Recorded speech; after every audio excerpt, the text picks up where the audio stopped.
Creating a new empire. Memory lane. Get ready! Alright, today we're playing the Atari 2600 Junior right here.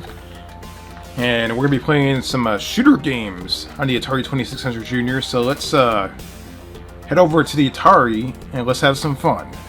That Atari 2600 controller can only mean one thing. We'll be playing the Atari 2600. Today we'll be using the Atari 7800, fully backwards compatible with the 2600. The Atari 7800 was released in 1986. The original 2600 was released back in 1977. The Atari 2600 and 7800 combined sold over 30 million consoles. The Atari 7800 featured a 1.79 MHz CPU, 4 kilobytes of RAM, and the Atari 7800 uses the same 2-channel audio chip found inside the Atari 2600. What a great console! And shoot 'em up games, there's a lot of shoot 'em up games on the Atari 2600. And we're going to be grading them. 3-star system. And we'll give you a little sneak peek of what the rating system is right here. Memory lane rating system loading. 1-star rating equals horrible, real bad, trash. 2-star rating equals fair, good Riddle, worth playing once. 3-star rating equals great, must own, possible hidden gem. Alright, not only am I rating these games, but you're going to be rating these games too, down below. So, 1-star, 2-star, 3-star. Pretty simple, down below. Every game that we show off today, I want you to rate these games, and I want to know exactly which games you like and which games you don't like. So let's start off with the first game right here. We have Asteroids for the Atari 2600. Quite the common game for the 2600. Let's check this out. So as you can see here, Asteroids on the Atari 2600 has a pretty cool looking label art right here, one of the best. You have a spaceship flying through a whole bunch of asteroids, orbiting around Earth, trying to protect Earth from being hit by asteroids. Check that out, it looks pretty awesome. Alright, let's head over to the Atari 2600 and let's check out Asteroids. Alright, here we are playing Asteroids on the Atari 2600. One of my favorite games of all time on the 2600. It's probably not nearly as good as the arcade version, but still really fun to play. As you can see right here, I got blown up by a bunch of asteroids, and we have to blow these asteroids up and try to survive. It's a very awesome space shooter on the Atari 2600. I love it. It gets a 3-star because this game is really awesome. And it's a pretty cool arcade port. Not arcade perfect, but it's pretty cool. But now let's check out Centipede for the Atari 2600. This game is just as awesome. Let's check this out. Let me know what you rate the game down below. Alright, so on the Centipede label art right here, as you can see, we have a killer centipede over on the right side. We even have a spider over on the left side. It looks like we have a space marine or someone in the center trying to survive. Both the centipede and the spider are trying to kill them. Pretty cool looking label art, definitely hand drawn. Let's go check out Centipede for the Atari 2600. So right away, one thing I really like about Centipede is its little title screen right there with the wiggly looking centipede, and here we have the actual gameplay, and it definitely resembles exactly how the arcade version looks, but in the Atari 2600 form.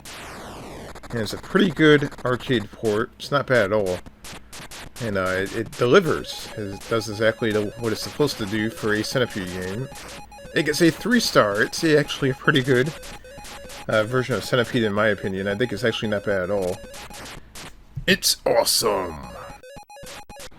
The next game on the list is my favorite of all. River Raid for the Atari 2600. This is, if I could rate this beyond 3 stars, I would. This game is my all-time favorite 2600 game. Let's take a look at it and let's have fun. Alright, so here we have the River Raid label art, and it's, you know, your pretty standard Activision Atari 2600 label art with the little, it looks like a little gameplay capture screenshot right there in the center of the cartridge. This game also qualifies back in the day for a Activision patch. You can actually win one of those patches if you score over 15,000 points. you'd probably have to like take a little picture of your TV somehow and mail it to Activision, then you get this patch. Pretty cool. Let's check out River Raid for the Atari 2600. Alright, now here we're playing River Raid, the very first game programmed by a female programmer, Hiro Shaw. Very monumental. Now yeah, check this game out. This game is very, very awesome, man. Probably hands down my favorite 2600 game of all time. She did a very, very awesome job programming this game. I love it. It's probably the best shooter game on the Atari 2600. If you want to play a shooter game, vertical shooter, this is 3 stars all day long. This game's awesome. Alright, the next game on the Atari 2600 is Survival Run. Pretty interesting game. Let's take a look at this real quick. Alright, here we have the label art for Survival Run. It looks like a Milton Bradley game right here.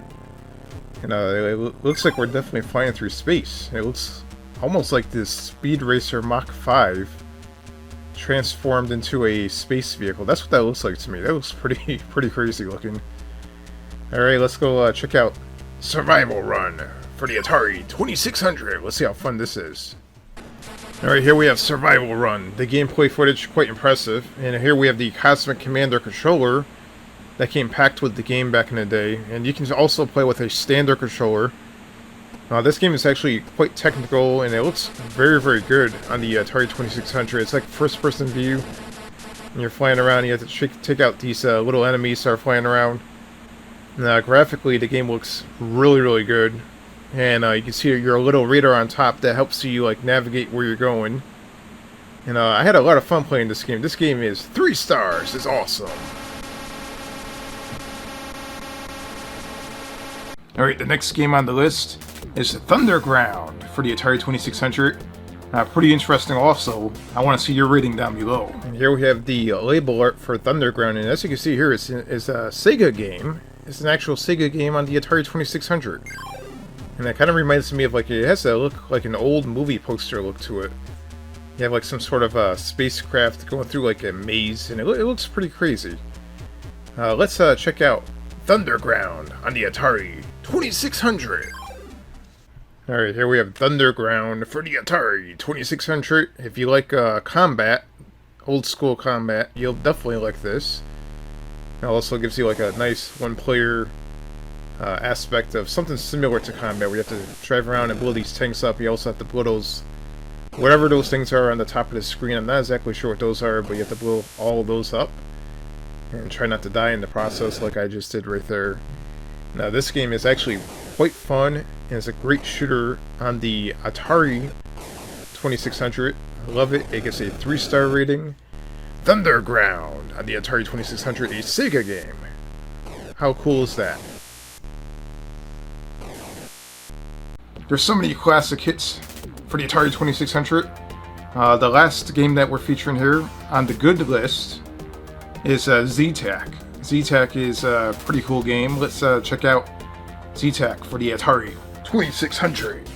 Alright, so here we have the ZTAC label art. There's nothing really too exciting here. You have the big huge bomb logo on top, which I'm guessing that might be the company that made the game. And ZTAC in yellow letters right there in the center. And just a pretty simple blue background. Generic cartridge. This game is probably obscure, not too easy to find. And let's take a look at this game and let's see what ZTAC is all about. Alright, so here we have ZTAC, and it's one of those shooters, but instead of shooting up, you shoot down towards your enemy, which is pretty original, pretty different. You know what, and the game's actually pretty fun. It's not bad at all. You have like little small openings where you have to try to calculate how you hit your enemies. It's definitely a 3-star. It's a lot of fun to play. I think it's actually pretty good. It looks like you play as an actual UFO. That's what it looks like to me. And you have the little score on top. You have tons of enemies. It gets harder as you advance into the game. Definitely worth picking up if you can find a copy for the Atari 2600. Pretty awesome. Alright, now the next small list of games are the average games. The games that will probably be the ones you want to rent, not buy, in my opinion. You might like them, you might hate them worse than me, who knows. You're going to be rating the games down below. But the first one is Beam Rider. Let's check out Beam Rider. Alright, so here is the Beam Rider label art. It looks very, very sci-fi looking. It's an Activision game. And much like all Activision games just about for the Atari 2600, you can win a patch if you reach 60,000 points in Sector 20. And here's a really, really interesting image that I came across. It's actually the patch and the letter that was received with the patch. Now that's a pretty rare find to actually see that, and it's actually quite awesome to actually show that on this episode of Memory Lane. Check that out, that's actually pretty awesome. Alright, here we are playing Beam Rider, and despite finding that image of the patch and the paperwork and everything, it was pretty awesome. The game itself, this game is actually pretty cool, nice shooter. I don't think, in my opinion, that it would be a 3-star. I know some people will disagree with me on that. For me personally, I think this one is a really, really top-notch rental game, in my opinion. I would give it 2 stars. Now, I'm going to have probably some people disagree with me on that. That's fine. Down below, I want to see what your rating is on this game. The next game on the list is a Communism game. What was this game called? Communist from Space? What the hell is this? There's actually a game called Communist from Space. And you're about to see it. Check this out. So in order to blow up Communist on the Atari 2600, you have to use a supercharger cartridge, which takes like these weird audio looking cartridges, like audio tapes. And you can see right here it's red, Communism red. It says Communist Mutants from Space. Supercharger up on the top left hand side. And it gives you like the whole rundown, like side A, side B. It's a communist audio tape video game. I'm not sure what the hell to call it, but it is definitely different. Let's go blow up some communists. Alright, here we are playing Communist Mutants from Space. And it definitely looks like a Space Invader clone. Or definitely a definite ripoff of Space Invaders, except the aliens happen to be communists. You gotta blow these communists up. Oh my god, he killed me. Now look at this. 30 communist bastards are flying around and you have to shoot them and try to kill them. You got that one nasty one. Oh, I got him right there. You got these communists shooting things out of their crotches. You can see that one right there. Oh my god, 2 stars. This game is just bad. It is a Space Invaders ripoff. What communist? Okay, so Riddle of the Sphinx for the Atari 2600 is an Egyptian-based shoot-'em-up game. Weird concept. I don't know exactly where they came up with this idea, but let's take a look at this game, and I want you to rate this game down below. Alright, and here is Riddle of the Sphinx. Label art right here. It's an iMagic cartridge. I've always loved the way iMagic cartridges looked. With a little handle at the end. You have like the silver background with the little image in the center. You have the it's a very, very Egyptian looking image. And as mentioned before, this is an Egyptian based shoot 'em up. Really, really bizarre. Let's go check this out. Alright, and here we have Riddle of the Sphinx being played right here, and it looks like you are like a little Egyptian guy and you're just walking around and you're shooting your enemies, I guess. You have camels right there. You have all kinds of stuff going on. The game is pretty... it has a lot of slowdowns, it seems like. It's pretty slow. This definitely gets a 2-star. It's an interesting concept, but I don't think it's really that good, to be honest. It's probably okay for a rental, and that's it. Riddle of the Sphinx for Atari 2600. We're going to be playing a little bit of what's known as Warplock. What is Warplock? Let's find out what Warplock is. And again, this is a 2-star game for me, but down below let me know if you hate it, you love it, or if it's a 2-star. Alright, here we have the Warplock label art right here, a data age game. And you have the little silver border with the image in the center. It looks like a bunch of spacecraft vehicles orbiting another planet with what appears to be Earth in the background. Now that is pretty much a simplistic label art right there. probably hand-drawn. So let's go take a look at Warplock on the Atari 2600 and see what this is all about. And here we have Warplock for the Atari 2600. And here I am playing it in this pretty generic shooter, programmed by Data Age. You can see you get blown up pretty easily here. Once you hit one enemy, they all blow up. This is really weird. And there you go. There's 3 enemies that I just blew up at once. And it kind of looks like Space Invaders, but kind of not. So it's definitely different. But it definitely gets a 2-star. It would have been probably a pretty cool rental back in the day. Not exactly my cup of tea. But if you like this game, comment down below and let me know what you think. Now we have the 1-star game. Luckily there's only one on this episode. This is the game that makes you want to... Alright, so this game is called Firefly for the Atari 2600. And it's... Let's take a look. Alright, here we have the label art for Firefly, and it's straight out of your nightmares. You have a huge, gigantic fly. It looks like a Godzilla-type creature. Came from that universe, Mothra. And it's literally flying around a planet, shooting out laser beams. I mean, look at this thing. This thing looks like a nightmare. And the game is probably about the same. Let's go play Firefly and torture myself. And oh boy, here we have Firefly for the Atari 2600.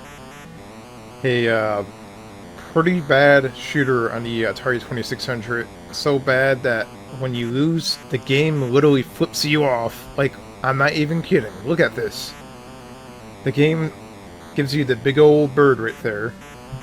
And this game is 1 star. It is bad.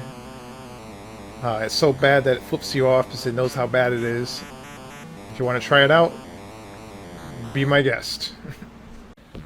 Alright, I hope you guys enjoyed that episode of Memory Lane, and there's going to be a lot more episodes to come. Hope you guys like the new format, and also please participate, rate the games down below. I want to know exactly what you guys rate these games. We have the awesome 3-star rated system, and stay tuned, give a thumbs up. There will be more episodes coming soon.